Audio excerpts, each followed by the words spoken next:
to me, I would put the message around the political leadership.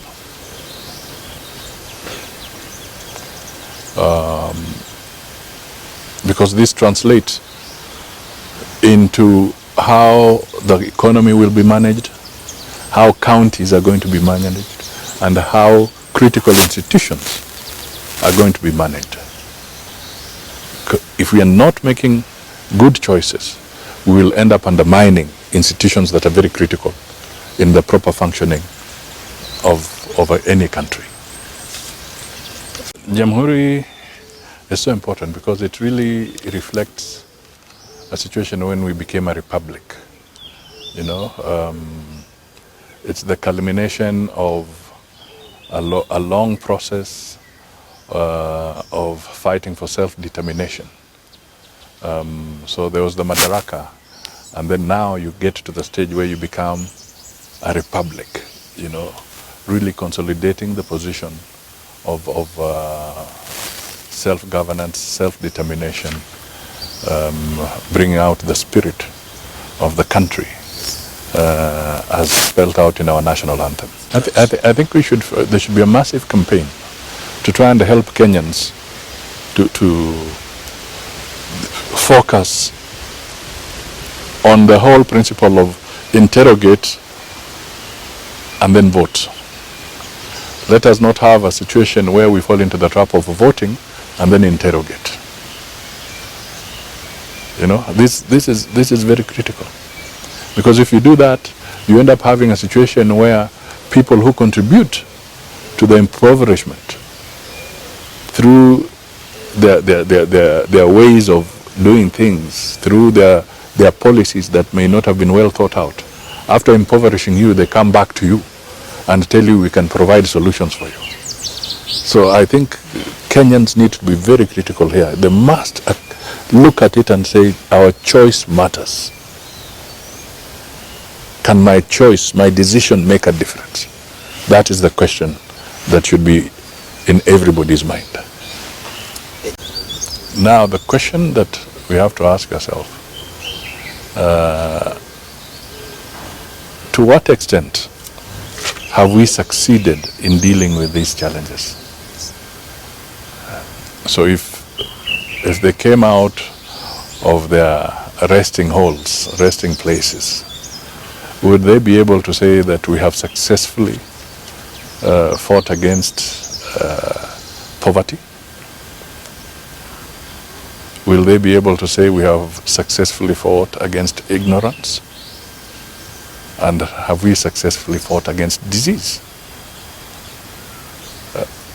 My take is that we still have a long way to go.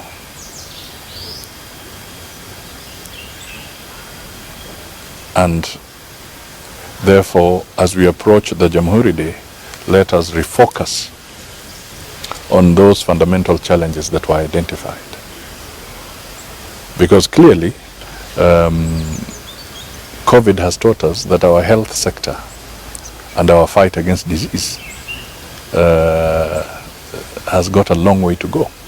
There's debate about universal health care and so forth, but we have seen that this has not quite been tackled. So our underbelly in this area has been exposed. If we go into the issue of fighting against poverty, what do Kenyans feel today? Kenyans feel that life has become unbearable. It has become more expensive. They feel heavily taxed. Inflation is hitting. All right? As we speak, a lot of people have lost their jobs.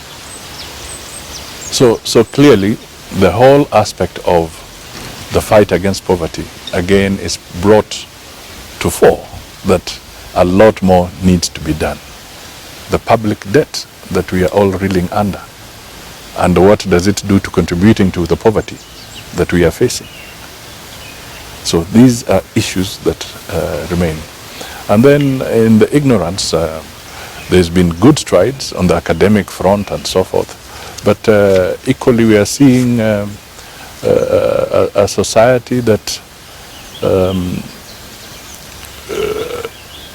is also reeling from certain the consequences of choices that they should not have been making. Yeah, so that we must get our people to understand that the fight against ignorance is not just about learning how to read and write, but how do you apply the knowledge to be able to direct you or to guide you to making proper and wise decisions. So these are fundamentals that I say we need to focus on.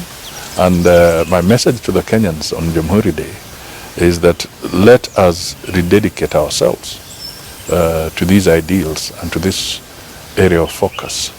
And perhaps the symbolism of our doctors dying in the line of duty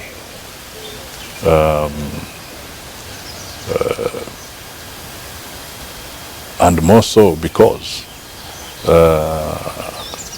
the system has failed to anchor them with the requisite equipment in a timely fashion and the requisite resources in a timely fashion speaks volumes. Yeah. Wakati tunasherehekea siku ya Jamhuri, ni vizuri kama Wakenya tujiangalie upya, kwa sababu wazee wetu ama babu zetu ambao walituongoza kwa kupigania uhuru walisema kwamba kuna janga ya umaskini, janga la umaskini, janga la ujinga na janga la ugonjwa, hizi jangwa tatu ni lazima tupigane nazo, tuzishinde ndio tupate nafasi ya kujijenga kama taifa. Ile swali ambalo mimi niko nalo na labda Wakenya wengi ni kwamba, je, kama hawa wazee wetu, waanzilishi wa taifa letu, wakiamuka, wakitoka kaburini waje kukaa waulize, je, kwa haya majanga matatu ni janga lipi ambalo mmepigana nalo kikamilifu? Sijui tutasema nini, kwa sababu tumeona kuna changamoto bado kwa mambo ya kupigana na ugonjwa, na COVID imetuonyesha kwamba hiyo sekta ya afya ni lazima tuizingatie zaidi. Tumeona pia kuna lile janga la umaskini, na tukiangalia hata tuache COVID kando, Wakenya zaidi ya milioni 2 wamepoteza kazi. Watu wanaumia. Bei za bidhaa zetu imeenda juu.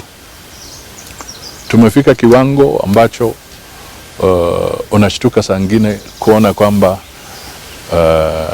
mama anatuma mtoto wake aende kwa duka kutafuta mafuta ya kupika, alafu huyo mtoto anapimiwa ama kijana anapimiwa hayo mafuta, kama unataka kile kijiko kikubwa ama kidogo, alafu anaweka kwa karatasi ndio apate nafasi ya kutumia kupika chakula.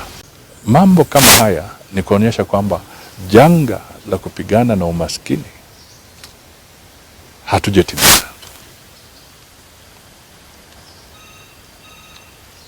La mwisho ni janga kuhusu kupigana na ujinga. Mimi ni kuwasihi tu Wakenya wakumbuke kwamba kupigana na ujinga sio tu ile hali ya kwenda kwa darasa na kujifunza kuandika na kusoma ama kutumia kompyuta.